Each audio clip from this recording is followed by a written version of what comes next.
Donc moi je vais faire une ligne garçon-fille, je vais simplement écrire G et F, ok, on se comprend, et je vais faire ici deux colonnes, une colonne pour le piano et une colonne pour la guitare, ok.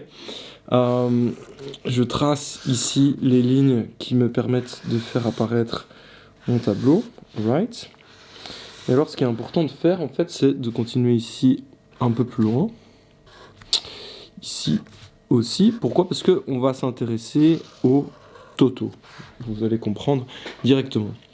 Donc, qu'est-ce qu'on a ici comme information ? On nous dit, en fait, dans cette école, on a 60 inscrits, 60 élèves, et il y a 38 filles.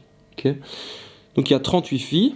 Les filles, elles sont ici. Il y en a qui font du piano, et il y en a qui font de la guitare. Et il y en a 38 au total, mais on ne sait pas, sur ces 38, combien font du piano et combien font de la guitare. Mais si j'additionne les deux, je vais obtenir 38. Ok, on comprend pourquoi j'avais laissé ici de la place pour les totaux. 60 au total, peut-être ça, j'attends un petit peu avant d'essayer de mettre ça dans mon tableau. Info importante, l'élève il fait qu'un seul cours d'instrument, ça veut dire une fille peut pas à la fois faire du piano et de la guitare, par exemple, elle est pas dans les deux catégories, elle est soit là, soit là. Ouais, ça c'est une petite précision. Sinon l'exercice est infaisable en fait, en tout cas en l'état. Le professeur de guitare, il a 28 élèves, ok.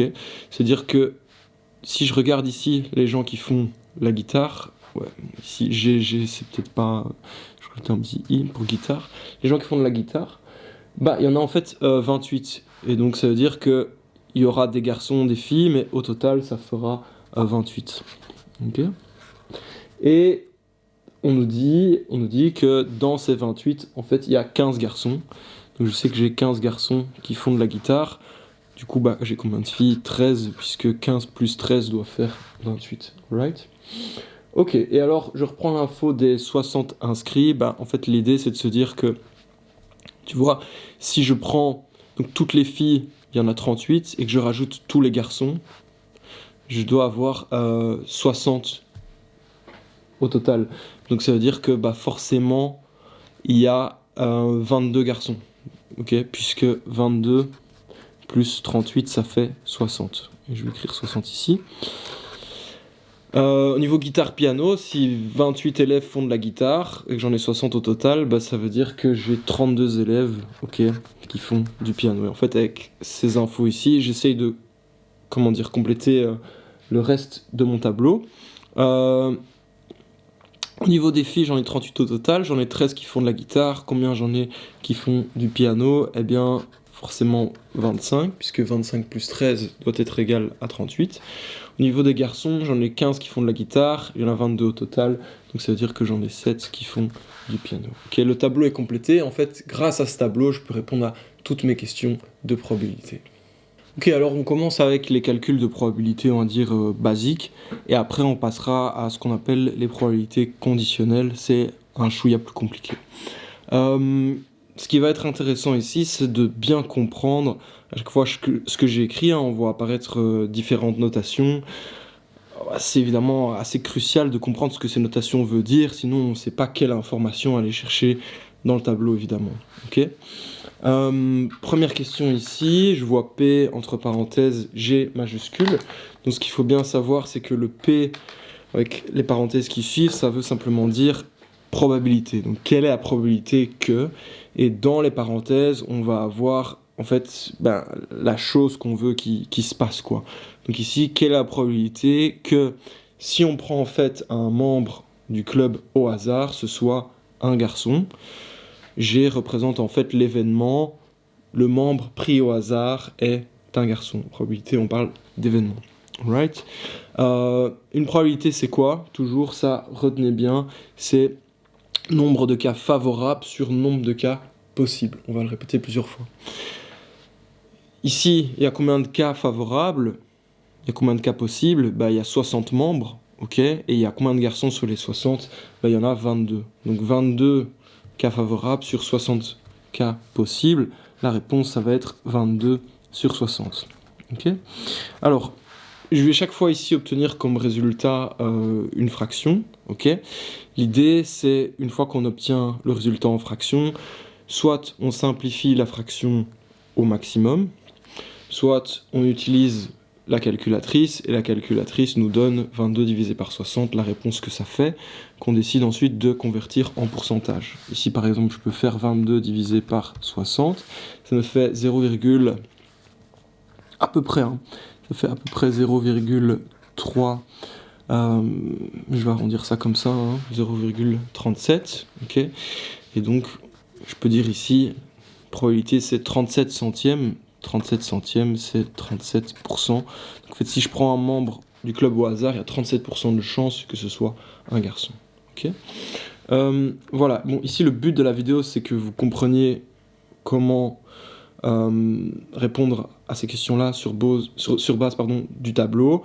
Le but, ce n'est pas d'apprendre, ça, normalement, vous savez le faire, à rentrer ça ici dans une calculette pour me dire combien ça fait en pourcent. Donc, je ne vais pas le faire pour toutes les questions, histoire de gagner un peu de temps quand même. Okay, probabilité que si je prends un membre au hasard, ce soit une fille.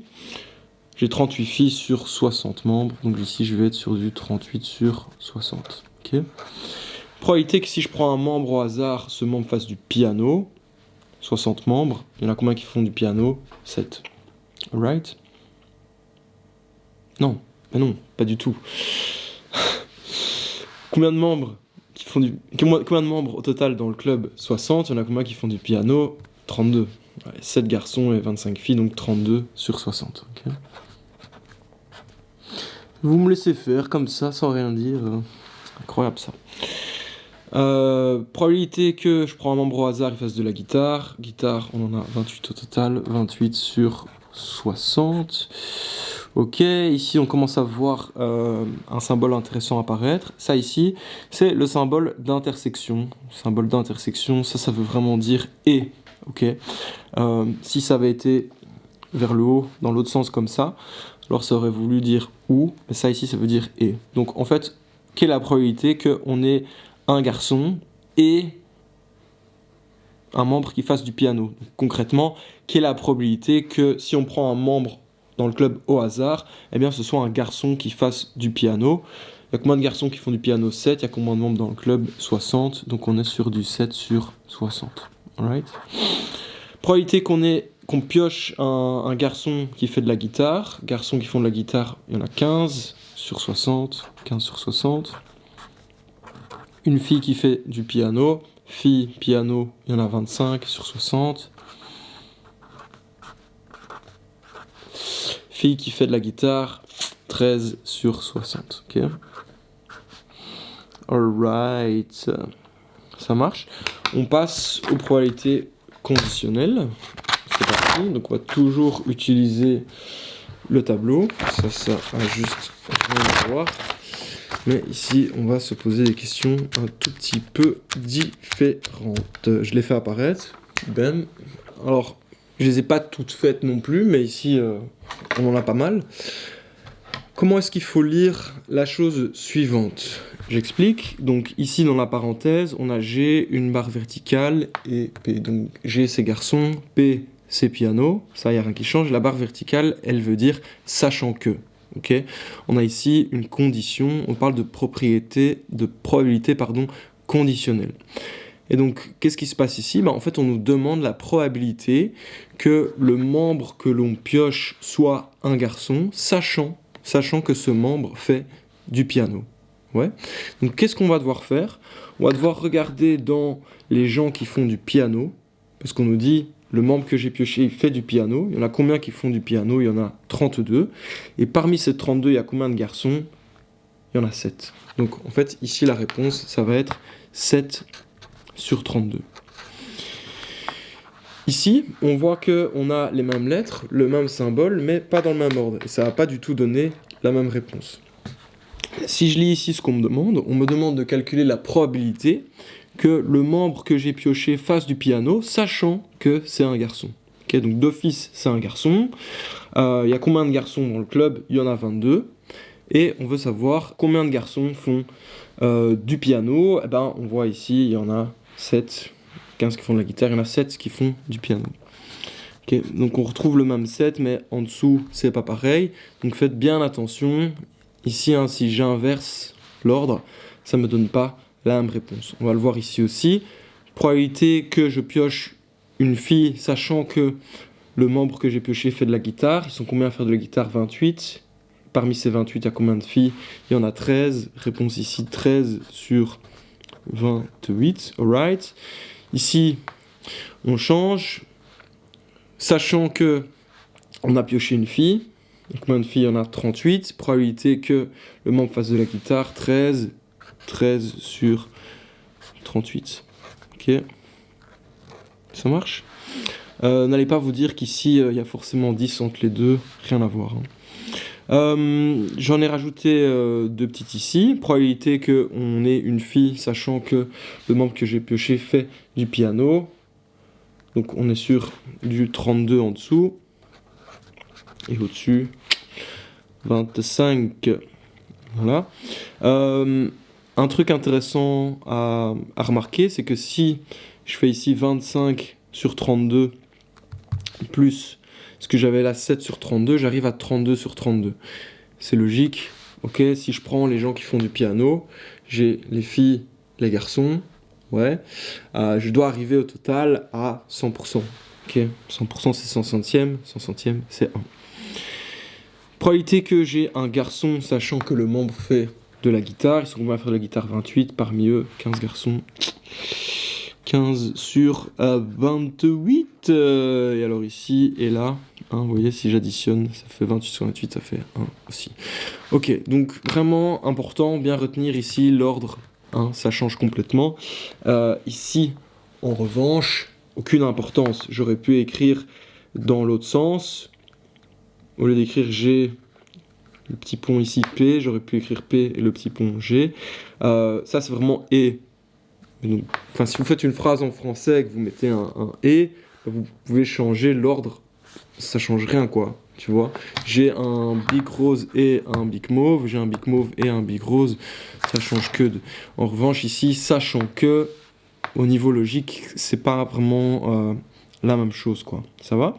Voilà, ça c'est donc le genre de questions que vous aurez pour un exercice de ce genre. Et je vous ai montré comment le faire sur la base d'un tableau. Okay, donc on a d'abord mis les données qu'on avait en notre possession, on a complété notre tableau pour avoir vraiment tout. Et puis on a utilisé le tableau pour répondre aux différentes questions. Il y a aussi moyen de résoudre un exercice comme ça sans faire de tableau, en utilisant uniquement des formules. Je vous montre comment faire directement.